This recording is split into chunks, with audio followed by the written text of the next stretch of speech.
Ladies and gentlemen, I am Paul, U.S. Army combat veteran. It is August 23rd, 2022, and this is your daily Ukraine update. And we are going to be asking the hard question, is Russia finally running out of steam and thinking about raising the white flag? We'll go over the evidence right now. Okay, first and foremost, there is, as far as I could tell, basically zero movement along the front, right? As we know, Russia's primary objective, the capture, an operational objective. It's not a primary objective. It's secondary to the larger objective of securing what they're considering the Donetsk People's Republic. Bakhmut, it's been weeks, and there's really no evidence that they are coming even a little closer to seizing Bakhmut. You can see we work our way back weeks and weeks and weeks, and there's some progress, but for days it has been stalled. And if you can see here, we're talking about meters, right?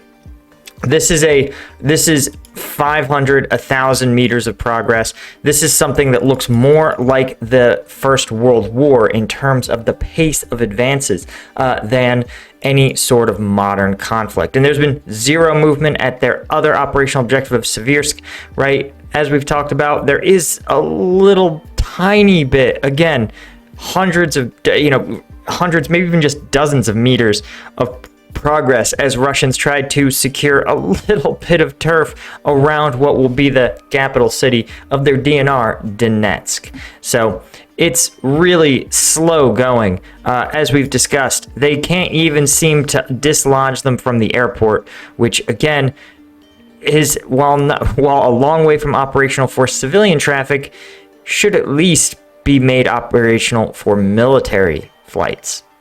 But they can't even seem to do that. So, again, we see, unfortunately, the same thing in Kherson, where Ukrainian forces seem to be having the same struggle, where there's not really any official confirmation of any meaningful progress. You see, we work back weeks, and there's no movement in the front lines at all, right? So it's tough to say, is this settling into a complete stalemate?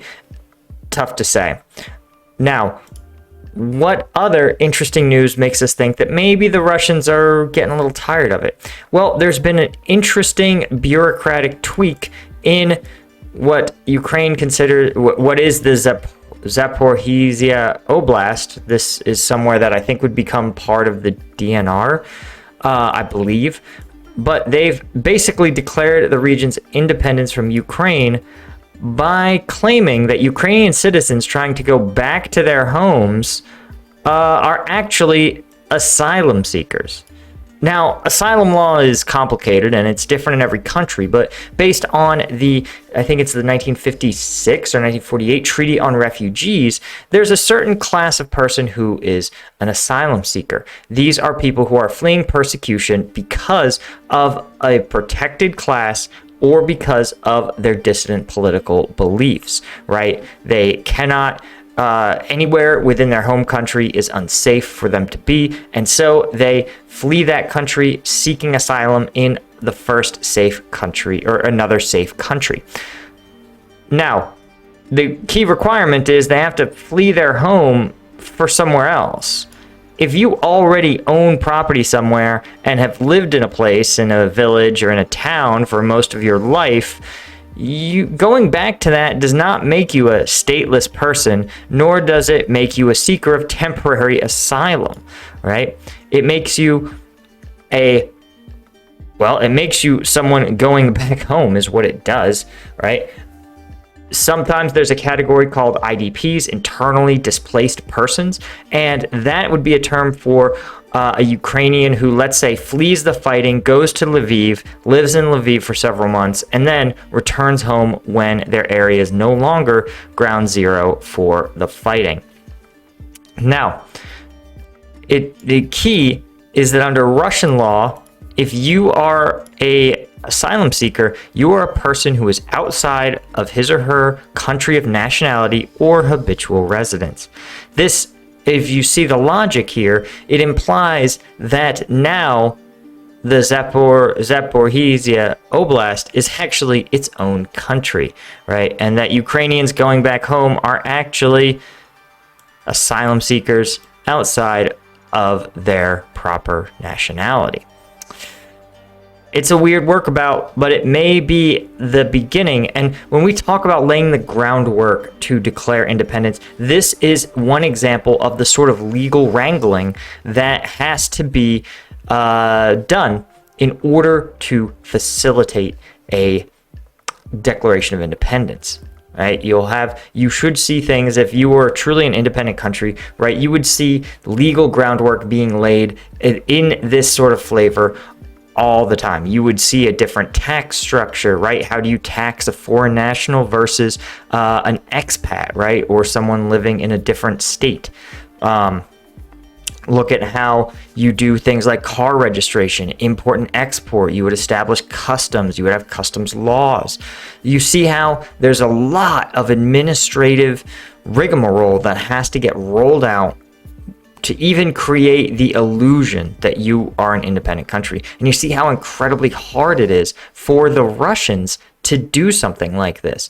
And that is because there's not a lot of loyal people. There's a large number of people, a large portion of the population in these regions do not want independence. And while it's even harder, it's hard for a country to become independent, full stop. It's even harder when the country itself is really divided on whether it wants to be an independent country. And it's even harder still, as we've seen in Afghanistan, when there's an armed insurgency actually fighting against the new government. So it's going to be telling to see how this little project of Russia's rolls out. I'm going to go ahead and say it's probably not going to end very well for these countries, just like it hasn't gone great for the DNR and LNR and Crimea prior to this. Right. I also love how they claim they're refugees escaping persecution in Ukraine. Persecution for what? Fleeing the war that Russia started, right?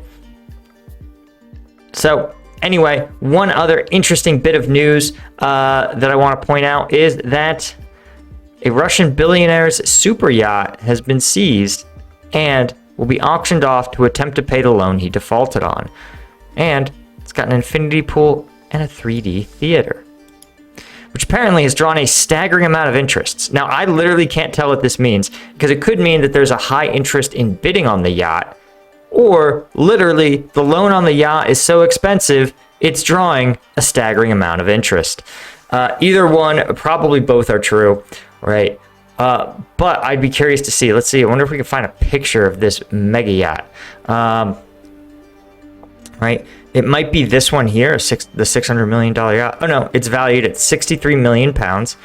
So that's what, $80 million, something like that. 80 million US dollars. And it was seized in Gibraltar in March. So what's fascinating is, first off, it's he still owes 20 million on the ship, and he obviously defaulted on the loan, either because he literally couldn't access it. Why would you pay a loan on a vehicle that's been seized? Or maybe literally because of the sanctions, he literally cannot transfer the money from his bank in Russia to the financial institution that is servicing the loan, which is probably, oh, yeah, you go, JP Morgan Chase. Makes sense. So, which is a US-based company, and so is probably unable to receive Russian payments. Now, 115 inquiries and 28 inspections by potential buyers or their survey teams. That's pretty impressive.